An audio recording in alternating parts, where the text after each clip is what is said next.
Bismillahirrahmanirrahim. Assalamualaikum warahmatullahi wabarakatuh. Waalaikumsalam warahmatullahi wabarakatuh. 105,8 Radio Sip FM, inspirasi keluarga Anda. Selamat pagi keluarga Sip dimanapun Anda berada. Semoga selalu dalam keadaan sehat walafiat, tetap semangat nih. Dan ini hari Senin ya, jangan ada males-males gitu ya.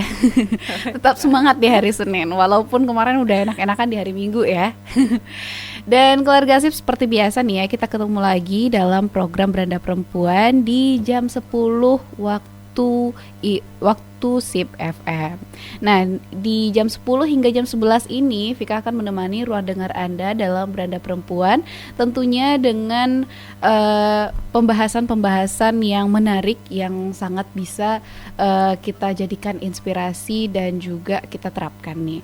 Dan tentunya Beranda Perempuan ini merupakan program kerjasama antara Radio Sip FM dan juga Salimah Kota Padang, peduli perempuan, anak, dan keluarga. Dan keluarga Sip, saat ini Vika sudah bersama dengan narasumber kita, yaitu Kak Lady Sofiana SPSI yang merupakan anggota bidang Diklat Salimah Kota Padang. Assalamualaikum Kak Didi. Waalaikumsalam warahmatullahi wabarakatuh. Nah, kita udah 2 minggu yang lalu juga nih ya sama Kak Didi juga gitu ya. Kita tukar-tukaran mulu gitu. Ketemu lagi. Ketemu lagi kita sama Kak Didi, dan tentunya kalau udah ada Kak Didi, kita bahasnya tentang dunia anak dan juga remaja nih ya Kak ya. Karena Kak Didi ini juga merupakan salah seorang guru di salah satu SMP swasta di Kota Padang. Jadi beliau ngambil inspirasi dari sana ya Kak ya, dari murid-muridnya ya Kak ya. Dan bahasan kita di hari ini adalah no rules not cool. Yes. Iya, kita juga bisa kayaknya hal ini bersinambungan dengan keseharian kita itu bakalan ketemu terus sama peraturan gitu ya Kak. Tapi seringnya banyak orang yang kadang merasa, atau bahkan anak remaja ya Kak, yang merasa kalau nggak sesuai sama peraturan itu adalah hal yang membanggakan ya, adalah hal yang keren gitu. Membanggakan kesalahan atau pelanggaran yang mereka lakukan. Mungkin dari sini ya Kak inspirasinya. Ya, salah satunya. Oke. Nah, apa benar kita melanggar aturan itu adalah sesuatu yang keren alias cool gitu? Nah, silahkan Kak Didi. Oke. Ya, aku ngasih judul itu no rules not cool. Jadi kalau nggak ngikutin peraturan berarti nggak keren gitu kan. Ini ngisi inspirasinya dari ceritaku bareng anak-anak di sekolah juga. Jadi kemarin itu ada teman aku, ini tapi bukan anak-anak nih itu, tapi yang ini lebih teman karena juga anaknya SMP gitu kan. Jadi dia tiba-tiba ngajak ketemu di luar gitu kan, terus cerita tentang anaknya yang sebelum-sebelumnya anak ini termasuk anak laki-laki yang penurut gitu kan, nggak banyak cerita, maksudnya lebih banyak, maksudnya masih sering main sama adeknya, terus kalau sama orang tua itu apa yang dibilang nurut gitu kan, terus kalau belajar itu ya belajar, nggak banyak yang macem-macem. Cuma beberapa bulan terakhir itu semenjak dia lebih biasanya game, main handphone itu buat game, sekarang mainnya itu buat chatan. Nah, jadi orang tuanya beberapa kali, karena nggak tahu ini feeling perempuan kali ya gitu kan. Jadi ibunya ngerasa gimana ya, akhirnya orang tuanya yang laki-laki jadi kayak spy gitu, mata-mata ngikutin anaknya gitu kan. Kerja sama yang luar biasa ya. Kerja sama yang luar biasa. Bener-bener, tapi salut dengan mereka, maksudnya nggak jadi mereka cari tahu dulu gitu kan, cari tahu ternyata benar gitu kan. Beberapa kali ternyata akhirnya mereka temuin kalau anaknya ini mencari alasan supaya bisa ketemu dengan bukan calon sih, tapi mungkin pujaan hati atau apa ya macam itulah, crushnya lah gitu ya, crush, anak sekarang crushnya gitu kan. Ya ketemu terus sampai udah tukar-tukaran barang atau apa gitu kata beliau. Terus katanya si ibu ini bercerita lah, teman aku bercerita kalau dia tuh sebagai wanita pertama bagi anaknya, dia merasa patah hati karena dikhianati. Ya, ada patah hatinya. Iya, kayak maksudnya ini maksudnya anak laki-lakinya yang pertama dalam keluarga gitu kan, dan sekarang tiba-tiba dia sampai bentak ibunya, sampai ibunya nangis, maksudnya seperti itu yang bikin teman aku berceritakan. Dan tapi salut luar biasanya seperti ini, mereka orang yang mencoba untuk memahami posisi si anak sebagai di masa remaja gitu kan. Jadi mencari teman beberapa sumber untuk bercerita, mencari tahu apa yang sebaiknya mereka lakukan untuk ini supaya anak mereka itu bisa lagi seperti anak yang maksudnya bukan sebenarnya bukan gitu patuh ya? Lagi sih, maksudnya nggak terlalu responsif, misalnya langsung marah ke orang tuanya, membentak ketika kasih tahu seperti itu, atau yang satu lagi nggak lagi berbohong hanya karena alasan yang crushnya tadi ya seperti itu. Nah mereka juga pengen tahu sih gimana sih kondisi anak, dan kata mereka juga mereka ikut beberapa kelas parenting untuk paham dengan bagaimana si anak remajanya ini gitu. Ya dari situ makanya akhirnya aku mikir ini bisa nih, sebenarnya kita mesti paham dulu kondisi remaja seperti apa dari cerita dia gitu kan. Akhirnya aku juga ya banyak di antara kita mungkin yang seperti cerita kita 2 pekan yang lalu gitu kan, kayak kita dewasa sendiri kita mungkin lupa milestone tugas kita dalam perkembangan secara psikologis, karena kita nggak tahu kan gitu kan. Jadi kita nggak tahu bagaimana peningkatan atau target apa yang bisa kita capai secara pribadi, apalagi untuk anak-anak remaja yang notabene adalah orang yang sedang menuju dari anak-anak yang menuju dewasa. Dan itu mereka berproses, banyak perubahan yang terjadi dari kondisi psikologisnya, kognitifnya, dan juga sosial emosionalnya yang seperti itu. Dan kalau kita bahas perkembangan kognitif mereka itu dari anak-anak itu, mereka itu sekarang ketika mereka sudah dewasa, mereka sudah bisa berpikir lebih abstrak, lebih jauh, lebih banyak yang mereka pikirkan. Kalau waktu anak-anak ya apa yang kita sampaikan itu yang mereka terima gitu kan. Tapi ketika remaja mereka sudah bisa berpikir lebih abstrak, banyak hal yang bisa mereka imajinasikan, banyak hal yang mereka lontarkan yang membuat kita udah kepikiran sampai ke sana kayak gitu. Nah, itu dia. Ketika terus juga ini mereka itu sudah punya kemampuan, seharusnya ketika mereka remaja mereka sudah mulai pandai untuk ngambil keputusan. Seperti anak tadi gitu kan ceritanya, dia sebenarnya udah bisa ngambil keputusan gitu kan, keputusan untuk tetap mencoba mencari jalan untuk PDKT dengan kerasnya gitu kan. Cuma sayangnya keputusannya itu malah membuat orang tuanya menjadi sedih. Nah, itu dia. Itu keputusan yang mungkin agak kita sayangkan gitu. Kemudian kalau di masa remaja itu kemampuannya untuk bisa berpikir logis, dan aku melihat sisi ini yang dilihat oleh orang tuanya, sehingga dia berusaha untuk mencari jalan bagaimana bisa mengajak anaknya itu kembali untuk berpikir lebih logis, bukan hanya menikmati crush, maksudnya rasa dengan kerasnya itu, tapi mencoba untuk lebih bisa berpikir logis ketika dia suka sesuatu, batasnya sampai mana sih. Nah, itu dia. Makanya kita bilang salah satunya di masa remaja itu ternyata mereka yang kita tadi kan dari Vika bilang kalau mereka itu susah diatur gitu. Tapi mereka di sisi mereka yang susah diatur, yang sudah mulai banyak pemikiran yang mereka pikirkan dan mulai banyak hal yang mereka inginkan gitu kan. Mereka punya kemampuan satu lagi yang juga untuk bisa menyelesaikan masalah, itu kemampuan berpikir logis. Tuh. Terus dari masa remaja itu juga perkembangan sosial emosional mereka juga mulai ketika mereka melihat bahwa peran teman itu penting bagi mereka gitu kan, dan kebutuhan untuk mandiri itu penting bagi mereka. Jadi ketika kita melihat dari masalah yang tadi itu, dia merasa bahwa teman yang tadi itu lebih penting bagi dia, dan mungkin lebih mengena dengan cerita dia atau frekuensi dia dengan kerasnya itu sama gitu kan, dibanding ketika dengan orang tua gitu kan. Terus tapi dengan kemandirian itu buktinya ketika dia memilih mencari jalan sendiri untuk bisa tetap dekat dengan kerasnya, itu suatu bentuk kemandirian dari masa dia di remaja itu. Kemudian di remaja itu juga ada pembentukan identitas diri. Mulai dari peran dia dalam keluarga, nilai-nilai prinsip dan prinsip hidup yang dia percaya. Dan ini yang jadi kekhawatiran dari orang tuanya tadi.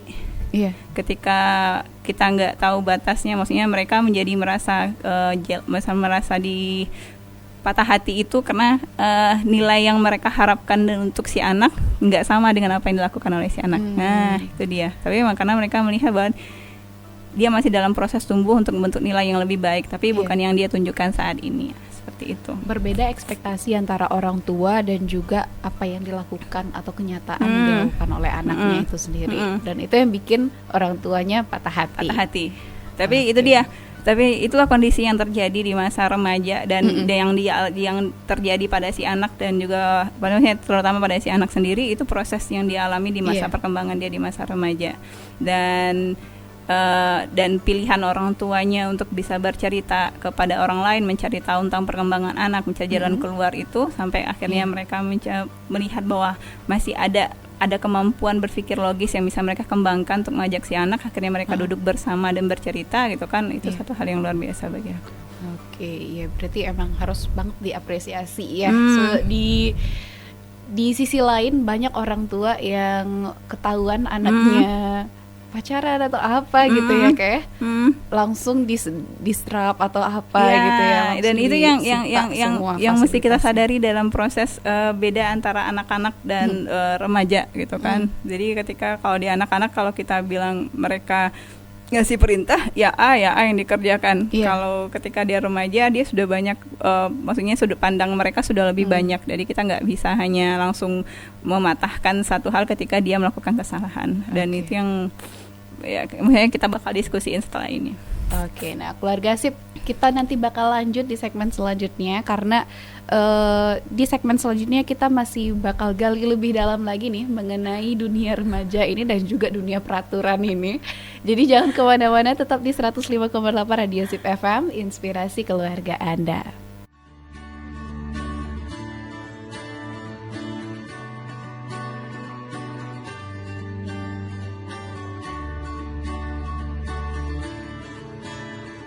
Ya, 105,8 Radio Sip FM, inspirasi keluarga Anda. Nah, keluarga Sip, kita kembali lagi dalam program Beradab Perempuan di edisi Senin 5 Februari 2023. Nah, hari ini kita masih membahas mengenai No Rules Not Cool. Yang pertama tadi kita udah bahas mengenai apa benar sih gitu ya Kak ya.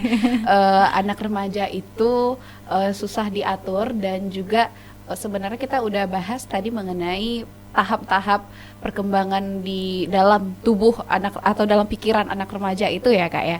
Jadi kenapa ada kemungkinan mereka sulit untuk diatur di situ tadi ya Kak. Kita coba memahami mereka dari itu. Nah, tadi itu ada beberapa hal yang bisa bikin anak remaja untuk berpikiran nggak ikutin aturan. Salah satunya itu mungkin dari pola pikirnya tadi udah berkembang sendiri gitu ya Kak. Dan dia juga lagi coba-coba buat mandiri, dan juga ketergantungannya itu bukan sama orang tua lagi tapi sama teman gitu ya Kak. Dan itu sangat mempengaruhi. Nah, lanjut nih keluarga Sip, kita bakal bahas mengenai misi masa remaja. Nah, apa sih Kak misi masa remaja ini? Jadi kan kita tadi lebih bahas lihat dari kasus kan, dan itu sesuatu kondisi yang kadang mungkin beberapa kita mengalami atau orang tua malah mengalami ketika yang udah punya anak remaja gitu kan. Dan banyak perubahan yang terjadi di usia mereka, dan kadang itu kita jadi surprise dengan sesuatu yang ternyata kita nggak ngebayang dia bakal jadi kayak gitu kan. Kita berharap semuanya berjalan baik-baik saja, tapi ya itu proses yang mereka alami di masa remaja, bahwa sudah ada sesuatu peralihan dari pola pikir mereka, bukan hanya sekedar fisik mereka, dari tubuh mereka berubah, suara mereka berubah, dan gaya, maksudnya perhatian mereka berubah gitu kan. Itu yang masih kita coba tengok. Dan tadi kan baru sekedar sedikit gambaran apa aja yang berubah seperti apa. Kita bahas sekarang itu, misalnya tadi dari kematangan emosional, bedanya anak-anak dengan remaja. Di kalau kematangan emosionalnya di anak-anak, kalau dulu itu apa yang kita bilang dia ngikut ya. Nah, itu yang anak-anak. Tapi kalau remaja dia bakal bakal menentukan dulu apa yang misalnya seharusnya di masa remaja itu dia sudah bisa menentukan siapa yang patut dia contoh, siapa yang tidak. Gitu. Dan dia mulai tapi ini yang maksudnya perlu kita gawangi ketika dia itu sudah punya idola. Kalau dulu itu apa yang kita suruh dia bakal ngikutin. Kalau masih anak-anak, kalau ketika remaja dia udah punya pilihan dia sendiri, bakal yang dia sukai apa. Kayak kita lihat sekarang kan anak-anak kalau udah masuk udah dewasa itu udah punya idola sendiri, kayak idola K-popsnya, atau yang sukanya animasi udah kayak jadi waifu atau yang semacam itu ya, seperti mereka yang seperti itu. Jadi itu salah satu proses ketika dia memilih idola dalam hidup mereka gitu kan. Dan proses ini bukan sesuatu yang harus kita langsung bilang enggak ke mereka gitu kan. Tapi ini adalah proses yang alami mereka jalani gitu kan. Dan tugasnya kita mungkin sebagai orang dewasa adalah menambahkan informasi lain tentang idola apa yang patut mereka ikuti gitu. Oke. Terus kalau dulu di masa anak-anak itu misalnya kontrolnya dari orang tua. Kalau dia dari remaja, dia merasa dia seperti yang tadi kita bilang, dia mandiri. Jadi dia merasa kontrol itu udah dari tangan dia. Dia sudah merasa udah mampu kerjain ini, pergi ke sana kesendirian, atau misalnya nanti janjian dengan temannya udah mereka pergi aja gitu kan, atau melakukan sesuatu yang menurut mereka sudah mampu mereka lakukan sendirian gitu. Dan tapi itu proses yang memang harus mereka jalani. Jadi ketika anak-anak di usia remaja belum mampu untuk mandiri melakukan banyak hal, pergi banyak hal, menyusun banyak hal untuk kegiatan dia sehari-hari gitu kan, ini yang mesti kita waspadai. Jadi ini target yang harus mereka kerjakan. Tapi ketika mereka udah sampai, ya berarti memang mereka sudah dalam proses untuk menjadi dewasa atau melewati proses remaja itu sendiri. Oke.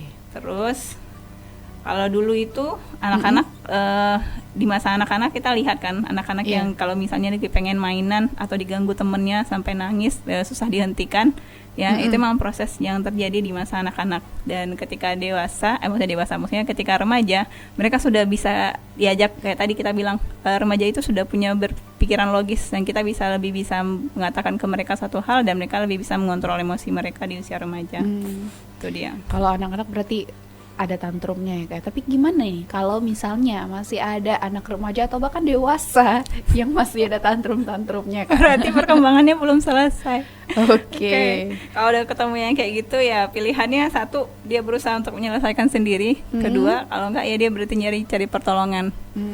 Kalau misalnya mereka nggak sadar nih kalau wah aku kayak masih kurang bisa nih mengatasi tantrum sendiri gitu, nggak ada kesadaran kayak gitu di dalam dirinya, gimana Kak?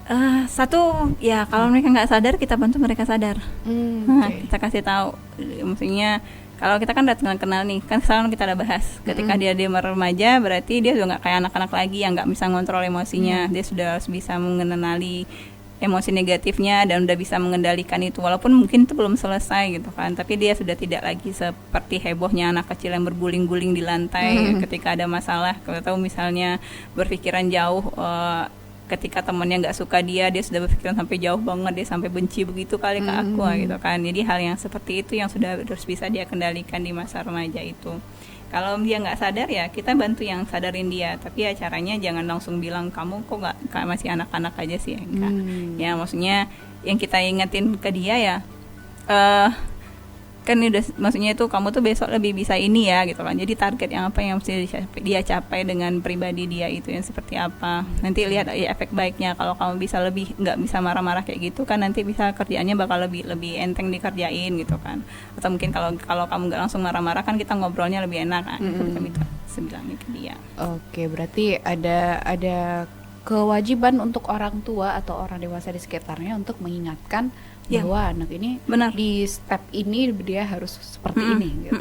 Tapi memang benar, kalau tugas kita emang yang satu itu, makanya sekarang kita bahas yang seperti ini. Kita yang udah lebih dewasa, kita bisa lihat diri kita dulu yang pertama gitu kan, apa kita sendiri sudah melewati itu semua atau belum gitu kan. Kalau kita belum, ya berarti itu PR kita. Kalau kita nggak bisa nyelesain sendiri, cari orang lain. Dan kalau kita punya anak-anak di sekitar kita gitu kan, ya kita bantu mereka untuk sadar itu. Jadi kalau mereka masih usianya sudah remaja tapi perilakunya masih seperti anak-anak tadi yang nggak bisa ngontrol emosi, yang masih ngikut-ngikut aja apa yang kita suruh kayak gitu kan, nah itu yang mesti kita bantu. Oke. Terus dari kematangan kognitifnya itu, kalau dulu anak-anak itu suka jawaban yang jelas atau pasti, iya atau tidak, gitu kan. Kalau anak-anak ketika remaja, dia sudah butuh sesuatu yang berhubungan dengan bukti. Buktinya apa? Kalau emang nggak boleh. Nah, kalau emang aturannya kayak gitu, siapa yang bikin? Loh, kenapa mesti segini ya? Kan mereka masih bertanya deh, mereka butuh bukti itu dan butuh penjelasan itu. Oke. Tuh. Kemudian bedanya lagi remaja dengan anak-anak itu, kalau anak-anak itu mudah nerima kalau orang yang udah besar ngomong, nah dia kan nerima tuh gitu kan. Beda sama remaja, dia lebih menurut dia, apalagi anak-anak digital sekarang itu, dia lebih suka mencari kebenarannya sendiri. Dibuktikan sendiri. Dibuktikan sendiri. Jadi orang tua harus hati-hati ngomongnya, harus sesuai dengan fakta dan data gitu. Jadi kayak badan statistik aja. Ya tapi benar sih, benar-benar mereka butuh itu. Karena mereka bakal ketemu sendiri data dan faktanya nanti ya kayak. Ya. Terus kalau anak-anak itu menilai sesuatu subjektif. Tapi kalau remaja itu dia sudah punya sudut pandang. Jadi Oke. kalau remaja yang belum bisa yang belum bisa melihat banyak sudut pandangan, ini masih PR bagi dia. Jadi dia belum bisa berempati. Misalnya kalau kayak kemarin itu ada diskusi kan, kalau misalnya ibunya marah, dia cuma menilai oh ibunya marah karena dia nggak patuh. Itu baru pemikiran yang seperti anak-anak. Jadi satu hal. Tapi ketika misalnya ibunya marah gitu kan, oh aku melakukan kesalahan yang mana ya? Iya. Nah, nanti oh karena adikku yang jadinya sedih. Oh karena mungkin ibunya lagi capek. Oh karena jadi ibunya banyak alasan yang bisa dia lihat dari semua itu. Oke. Nah, pertanyaannya nih Kak, sebenarnya sama aja sih kayak pertanyaan sebelumnya ya. Tapi kan kalau misalnya setiap anak itu berbeda-beda ya Kak ya. Ada yang memang nurut aja, ada yang memang dia itu emang sukanya ngedebatin orang tua, bahkan dari anak-anak gitu. Ada. Nah, gimana nih masalahnya dengan anak-anak yang emang kerjanya tuh nurut aja? Soalnya Vika ketemu nih anak yang kayak gitu, udah hampir tamat SMA, tapi dia memang tetap aja nurutin orang tuanya aja gitu. Iya, satu apa ya? Kalau kita bisa lebih tahu tentang anak, nanti kita bisa diskusi satu hal ke dia. Cari sebuah persoalan yang mungkin kita perlu diskusikan, maksudnya kita perlu jawaban, kita ajak dia diskusi. Kalau dia cuma ngikutin jawaban kita ya, berarti kondisinya mungkin barangkali dia emang mesti lebih banyak belajar lagi. Tapi kalau dia kondisi itu dia bisa ngasih pertimbangan, ngasih analisis ya, itu nggak masalah.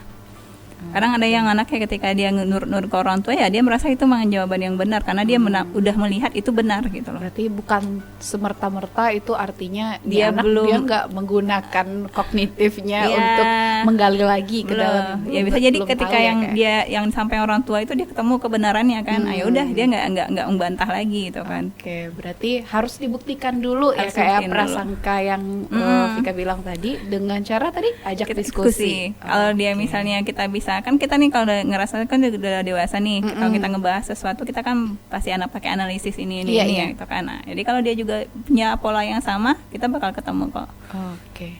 Berarti harus ditemukan dulu baru dijudge gini anaknya kurang apa enggaknya gitu ya kayak. Don't judge the book from the cover. Oke. Jadi nggak Terus- bisa nih ya keluarga sip. Lanjut Kak.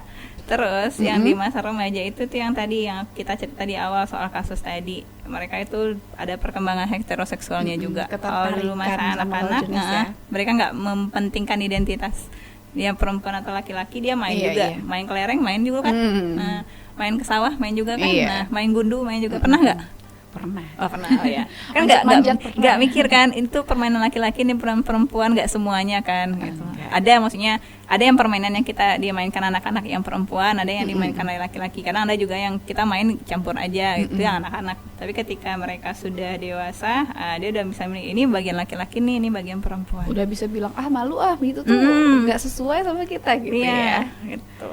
Terus kalau yang dulu tuh anak-anak itu kalau masa anak-anak dia suka mainnya sama yang sama ininya sama perempuan aja gitu kan, ini sama laki-laki aja gitu Iya. kan. Kalau kayak tadi ya kalau di remaja ya sudah ada yang kayak tadi ada crushnya, Udah sudah ada rasa punya tertariknya, crush gitu iya. ya. Terus Oke. dia juga ini kalau sekarang itu di remaja, kalau dulu anak-anak itu dia teman dengan semua orang aja, semua jadi teman. Kalau sekarang itu nyari teman yang segeng, yang satu frekuensi dengan Udah dia. ada bestie-bestinya Iya. gitu ya. Itu dia. Oke. Dan yang terakhir itu yang kita coba pahami dari remaja itu adalah kalau dia di masa kanak-kanak itu kecenderungannya cuma main-main aja. Nah, kalau udah remaja, dia udah mulai tahu nih mau kemana, dia pengennya apa, dia sukanya apa, jadi dia ngelakuin sesuatu berdasarkan itu. Oke. Terus satu lagi itu kalau anak-anak itu nunggu respon orang lain dulu, tapi kalau remaja, dia sudah mulai didasarkan sama etika dan perilaku, etika sama norma yang berlaku maksudnya. Jadi tapi kalau sekarang ini yang mesti kita waspadai sebenarnya. Karena etika dan norma yang berlaku itu bukan kayak zaman dulu yang masih belum terpapar oleh gadget ya. Iya. Jadi norma di masyarakat itu masih cukup baik. Tapi kondisinya sekarang itu moral dan norma etika yang berlaku itu sudah berdasarkan etika yang berlaku di gadget kebanyakan. Dominasi mereka lebih banyak. Tuh. Dan yang agak mengkhawatirkan sekarang nih ya kayak apalagi sekarang ya emang terasa banget gitu. Gen Z ini banyak banget yang Gen Z alias anak-anak remaja sebenarnya sekarang ya kayak banyak banget yang merasa bahwa budaya buat berkata-kata yang kasar, budaya alias budaya savage gitu ya. Budaya savage itu kayaknya wah itu cool banget gitu, padahal sebenarnya aturannya bukan seperti itu ya Kak ya, kalau kita ngikutin aturan ya atau norma yang berlaku sebenarnya. Nah ini sebenarnya gimana nih Kak menurut Kakak? Nah makanya aku bilang tadi itu, kalau sekarang pertemanan anak-anak kita kan udah banyak yang sama gadget ya, komunitas mereka sudah ada di sana. Dan kita bahas tadi kan soal gimana sih perkembangan heteroseksual, mereka tuh kan bakal lebih banyak memilih teman-teman yang satu frekuensi dengan dia. Nah, makanya sama satu frekuensi dengan dia berarti dia sekalian mencari teman yang sama frekuensi atau dia menyamakan frekuensinya dengan temannya. Nah maka hal itu yang ngebuat mereka terbawa teman tadi yang budaya yang bicaranya yang kasar yang seperti itu gitu loh. Dan ya satu hal sih itu PR besar bagi kita sama orang tua. Kenapa tadi kita bahas inilah proses yang terjadi, perbedaan antara anak-anak dan masa remaja gitu kan, agar kita paham bahwa proses mereka berubah itu emang proses di masa remaja gitu kan. Dan soal yang tadi yang kenapa mereka akhirnya banyak berperilaku seperti itu, karena satu hal juga yang kita bisa lihat, perilaku kasar itu karena mereka mencoba untuk cari orang yang sama komunitasnya dengan dia. Nah, kalau kita mau nyeimbangi itu ya berarti kita juga mencoba untuk sama frekuensi dengan dia. Gitu. Jadi kalau kita marahi dia dengan kata kasar tapi kita nggak dalam frekuensi yang sama dengan dia, kita akan jadi satu dibanting, kena banting telak langsung, maksudnya dia nggak akan terima kita karena kita nggak satu frekuensi dengan dia. Oke, terus gimana nih caranya biar masuk ke ruang frekuensinya mereka gitu, biar iya sih bisa diperbaiki dari dalam gitu. Mungkin kalau kita sering juga dengar di ini ilmu-ilmu parenting sekarang kan sering bilang kalau bicara dengan anak-anak ya kita sama rendah dengan mereka, bicara dengan remaja kita juga harus ikut obrolan mereka. Jadi kita harus jadi teman yang, satu hal yang paling pertama dilakukan adalah mendengarkan mereka semua. Tuh, jadi jangan lakukan judgement yang tadi yang kita bilang, kata Vika tadi bilang, jadi dengerin dulu. Kita dengerin dulu, kita sampai tahu sampai mana informasi mereka, sampai mana maksudnya sampai mana sih yang mereka ketahui gitu kan, baru nanti kita ngarahin mereka di sana. Tapi jangan pernah satu kata ya, jangan pernah ngejudge mereka dengan itu. Tuh. Soft apa namanya? Soft campaign. Oh iya, soft campaign. Agak baik-baik gitu ya. Enggak langsung dikeraskan. Ini gitu. tipe mereka ya, karena emang di masa remaja itu kebutuhan mereka adalah teman yang sama frekuensi. Jadi kalau kita mau mengarahkan mereka ya kita harus berada di frekuensi yang dekat dengan mereka. Oke, berarti kita harus masuk ke dalam frekuensi mereka dulu gitu. Bukan berarti kita juga ikut-ikutan budaya savage atau budaya yang enggak sesuai gitu ya Kak ya. Jadi maksudnya tapi bukan berarti kita ikut budaya savage juga untuk sama dengan frekuensi dengan mereka, enggak sih. Maksudnya kita tahu apa yang mereka ceritain tapi dengan bahasa mereka gitu. Berarti apakah salah karena ada beberapa orang tua ataupun beberapa khalayak yang dia berpikiran bahwa nggak mau gitu, kalau pengen kita masuk dalam frekuensi mereka berarti kita harus mau jadi temennya mereka dong ya Kak? Iya benar. Nah tapi ada nih beberapa bahkan tokoh-tokoh di Indonesia ini ataupun orang-orang tua yang mereka bilang sendiri dengan tegas bahwa mereka tuh nggak mau berperan sebagai teman bagi anaknya. Saya orang tua, jadi saya harus jadi dia harus memperlakukan saya seperti orang tua. Nah, gimana nih Kak menurut Kakak? Ya itu balik kalau kita sekarang kan kita bahas juga tadi ketika anak punya perkembangan kognitif, mereka sudah punya sudut pandang yang banyak gitu kan, dan itu bukan sesuatu merta-merta langsung terjadi seperti itu, tapi juga dia proses belajar dari lingkungan gitu kan. Ketika kita menjadi pribadi yang hanya melihat dari satu arah yang seperti itu gitu kan, kita juga, mereka akan belajar menjadi hal yang seperti itu dan melakukan pola yang sama dengan kita gitu kan. Jadi jangan heran ketika hal itu terjadi, anak dan orang tuanya bisa sama-sama saling adu berantem terus gitu kan, karena nggak ada satu yang mengalah seperti itu. Terus sebenarnya ketika orang tua memilih untuk jadi sama dengan anaknya, itu bukan satu hal yang merendahkan. Karena kalau kita ingat kan ketika Rasulullah itu juga pernah bilang, berbicara dengan seseorang itu sesuai dengan sadar kemampuannya gitu kan. Ketika Rasulullah bicara dengan orang Badui ya, beliau menyampaikan sampai mana sih si Badui itu mampu gitu kan. Tapi ketika dia berbicara dengan orang yang kemampuannya lebih tinggi, Rasulullah juga nggak kalah lebih analisis daripada mereka gitu kan. Sama ketika maka kita ingatkan yang kejadian, aku suka yang kejadian yang kencing di Masjid Nabawi. Iya. Nah, kenapa beliau nggak marah? Karena si Badui nggak tahu. Nah, lagian kalau dulu masjidnya bukan kayak sekarang ya, kayak emang cuma pelataran lapangan gitu aja, lapangan kosong gitu ya, terus dipancang-pancang. Ya seperti itu kan, maksudnya ya kalau emang kita merasa lebih tinggi, harusnya kita bisa meletakkan sesuatu sesuai levelnya gitu kan. Jadi ya kalau emang dia udah cukup mampu kita ajak diskusi tinggi, ya kita akan ajak diskusi analisis seperti itu. Tapi kalau seandainya pengetahuannya belum sampai tapi kita masih nggak yang ngajak dia, maksudnya merasa lebih tinggi dari dia, ya mungkin barang kita yang perlu belajar untuk itu. Ya artinya kita yang harus lebih belajar lagi ya kayak. Ya satu sih jangan lupa juga, karena kita juga pernah di masa remaja. Mungkin karena kalau kita udah dewasa kita kadang melupakan, bukan lupa sih, melupakan. Oke. Jadi intinya itu adalah kita nggak boleh lupa ya, dengan sebenarnya kita udah pernah juga di masa-masa itu gitu ya. Dan asal kita nggak mau mengakui kalau kita sendiri yang pernah melakukan sesuatu yang mungkin nggak lebih gimana daripada mereka. Jadi jaga image. Nah, apakah penting nih Kak jaga image dalam hal ini? Penjaga image itu penting sih, pilihan kita masing-masing. Tapi ketika kita sudah lebih dewasa, terus trik kita kan lebih banyak untuk bisa menyampaikan sesuatu ke anak-anak tanpa harus menjatuhkan diri kita di depan mereka. Maksudnya kita nggak perlu nyebutin, mungkin ada satu hal yang jelek dari kita yang kita takutin, yang kita mesti coba untuk jaga, kemudian untuk nyampaikan ke anak-anak, kita bisa nyari contoh dari tempat yang lain, orang yang lain, atau seperti apa. Untuk bikin cerita based on story tapi ditukar gitu tokohnya. Iya benar. Ya, banyak trik yang bisa dipakai, jadi ya dicoba banyak hal gitu.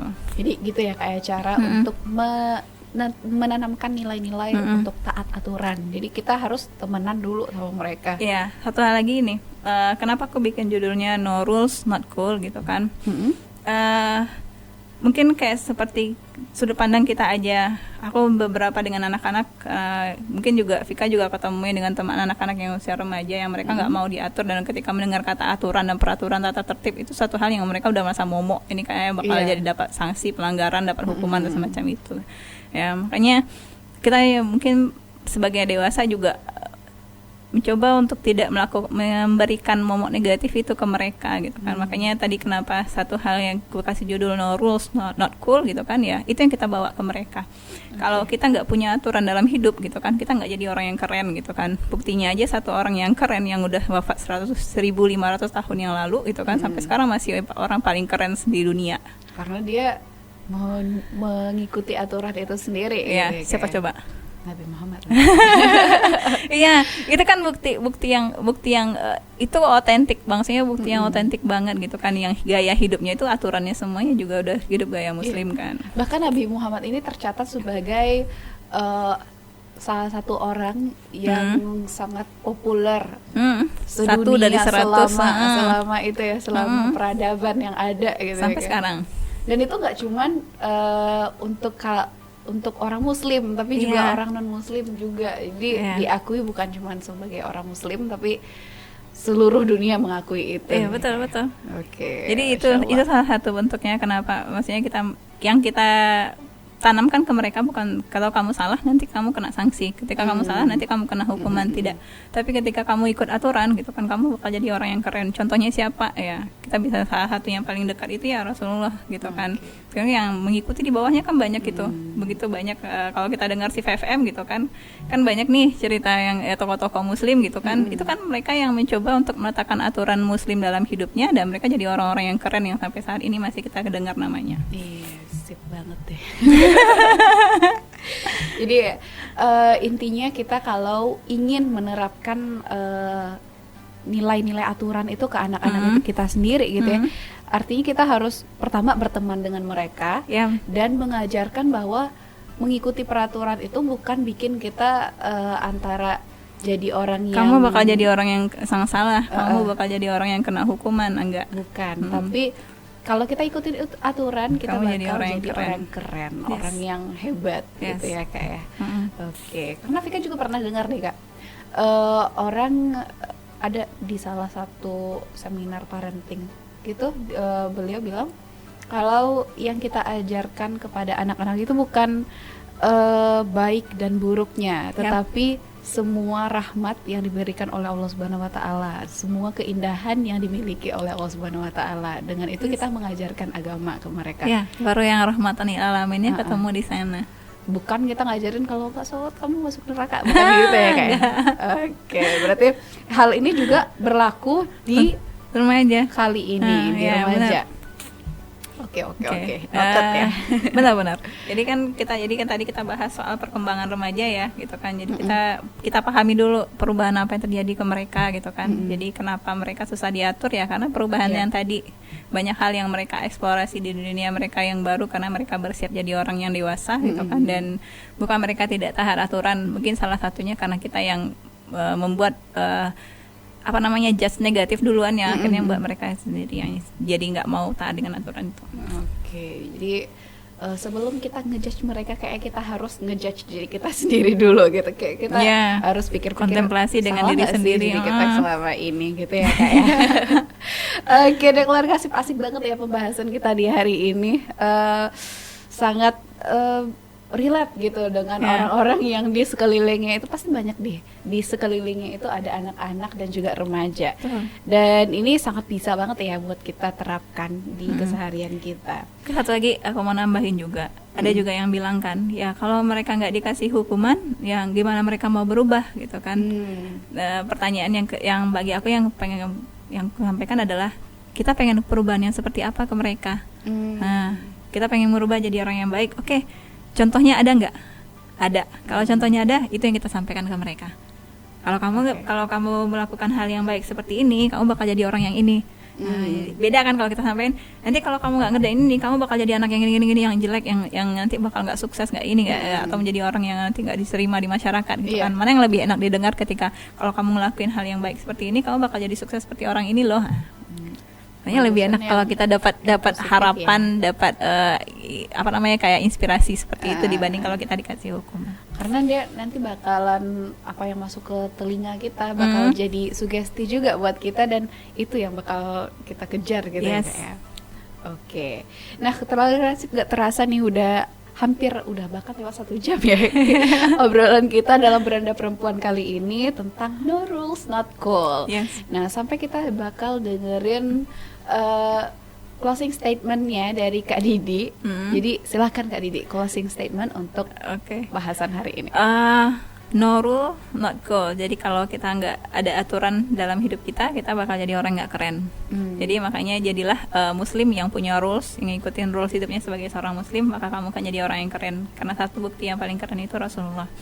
Dan ketika remaja begitu banyak melakukan hal yang di luar surprise yang kita lakukan, mungkin sesuatu yang nggak kita senangi, kita bisa lihat mereka punya proses peralihan dari masa anak-anak menjadi masa dewasa, dan itu adalah satu proses yang nggak berubah instan seperti mie instan, tapi satu yang proses yang akan terus berlanjut. Jadi tugas kita yang sebagai mungkin yang lebih dewasa atau yang pernah mengalami masa remaja, ya kita mencoba untuk memahami mereka dan mencoba memberikan jalan yang baik bagi mereka tanpa hanya sekedar memberikan judgement negatif, tapi memberikan sebuah harapan ke mereka. Ketika mereka mengikuti aturan, terutama aturan sebagai seorang muslim, maka mereka akan menjadi orang yang sukses seperti Rasulullah. Oke, Masya Allah. Nah, kayak gitu nih keluarga sip. Penjelasan dari Kak Didi ini udah dirangkum lagi ya mengenai no rules not cool ini. Jadi intinya kalau kita ingin menerapkan aturan itu kita harus pahami dulu sebenarnya dasar-dasarnya kenapa sih bisa seseorang seperti itu melanggar aturan, dan apakah dengan niat tertentu dia melanggar aturan, bukan gitu ya Kak ya. Mungkin ada alasannya lagi yang kita belum tahu.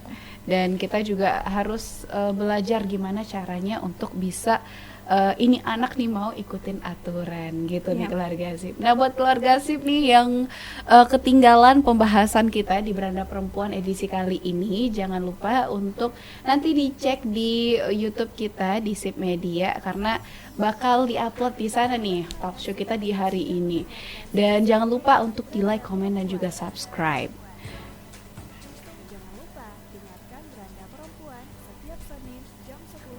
Nah keluarga sip, Vika mohon maaf atas segala kekurangan dan juga kesalahan dari awal sampai akhir talk show ini dan kita pamit subhanakallahumma wa bihamdika asyhadu alla ilaha illa anta astaghfiruka wa atubu ilaik. Wassalamualaikum warahmatullahi wabarakatuh. Waalaikumsalam warahmatullahi wabarakatuh.